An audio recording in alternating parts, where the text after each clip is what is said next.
What else? What else? Come on, come on, come on. Welcome back, and of course, still Rubbing Minds on Channels Television. We do have Jude in the studio with us. He is a news editor, and we are still talking about some of the topical issues across the country. Before the break, we're talking about the McCarthy issue. What's the background on that? The background here is that between McCarthy and Sheriff, there have been a number of court cases about McCarthy, by the way, is the caretaker chairman, and they call Alimodi Sheriff the factional chairman of the PDP. So that tells you that the PDP doesn't have a chairman as we speak, and that has been going on for close to a year, like I said. And it should worry PDP supporters and advocates, because the PDP lost the Edo State governorship election because it went into the election a divided house. It's going into the Ondo election on November 26th. Yeah. Still a divided house. It doesn't have a candidate. There's this debate whether it's Tayo Jegede or Jimo Ibrahim.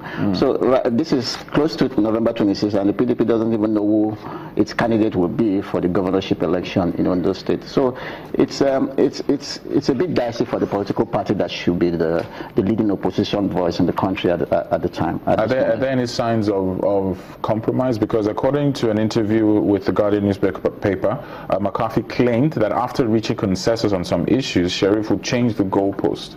It seems to be a lot of back and forth. Yeah, and if you hear PDP top members of the PDP say it, they say Sheriff was sent by the APC to undermine or destroy the PDP as a secret agent. So if it is true that after they have meetings, Sheriff doesn't keep to his own side of the bargain, if the insinuation is true, then he's doing his job well. That's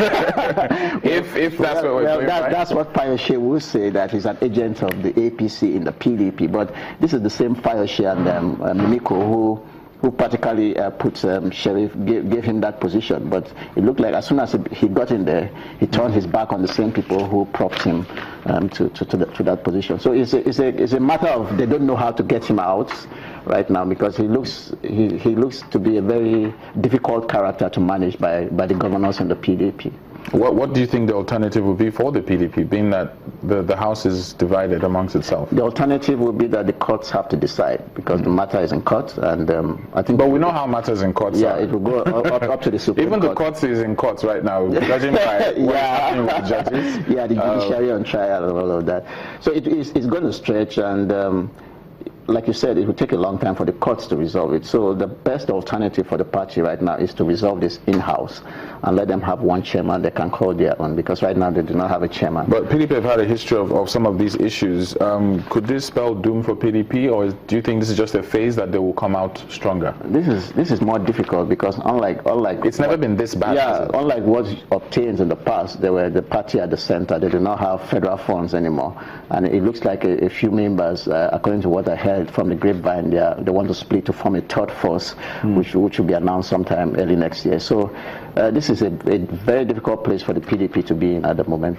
Okay, let's move on to sports. Football, 28 World Cup qualifiers. Nothing yet is one, says wrong. Yeah, especially because for some of us who watched the game, I mean, it did not. Some people find it hard to believe when it comes to the football.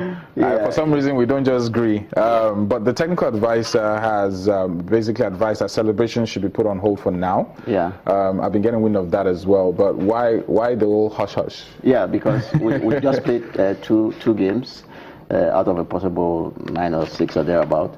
And he's saying we put the champagne on ice because we haven't qualified for the Russia World Cup just yet, even though we had a fantastic performance yesterday, taking the game to the Algerians from the very first minute and putting them to the sword in the last minutes of the game. It was a very wonderful performance from the Super Eagles, and I was telling someone earlier that that was the best I saw a Nigerian football team play since we won the Nations Cup in 2013. So if this is the new Super Eagles that Nigerians once loved, all well and good. I think the future is great from what some of us saw yesterday.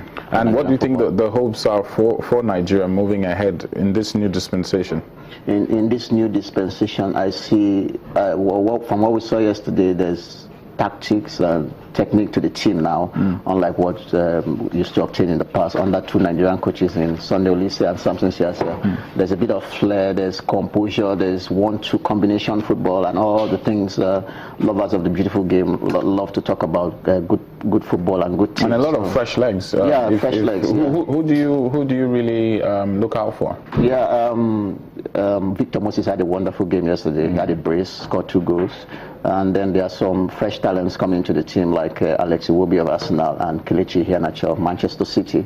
And there are so many other young talents. Alex plays quite. There are so many other young talents. So it looks like this another golden generation of Nigerian football is coming through.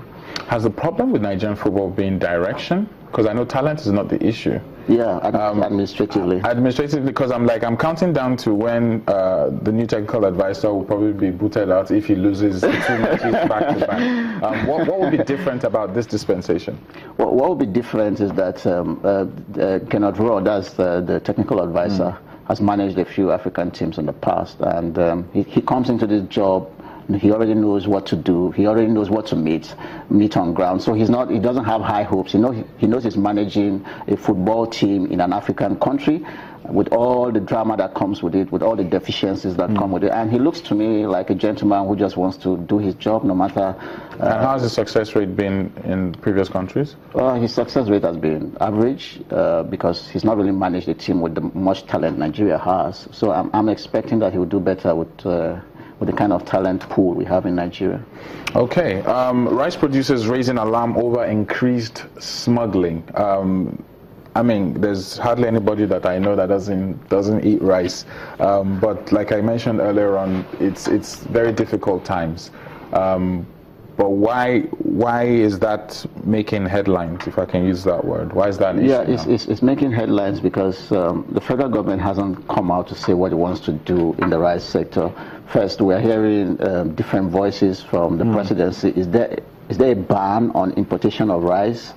Is there no ban? So there's a lot of uncertainty around rice and all of that. Okay. So what is happening now is that people are smuggling the product in, and when that happens, it means the local producers do not make that money. Yeah, make that. Well, let me pause you there as we are literally smuggling our next guest. He is the executive chairman committee for the protection of people's mandate. He goes by the name Nelson Ekujimi. He'll be joining us after the break to talk more about this Trump saga and how it affects Nigeria and Nigerian politics. Stick around.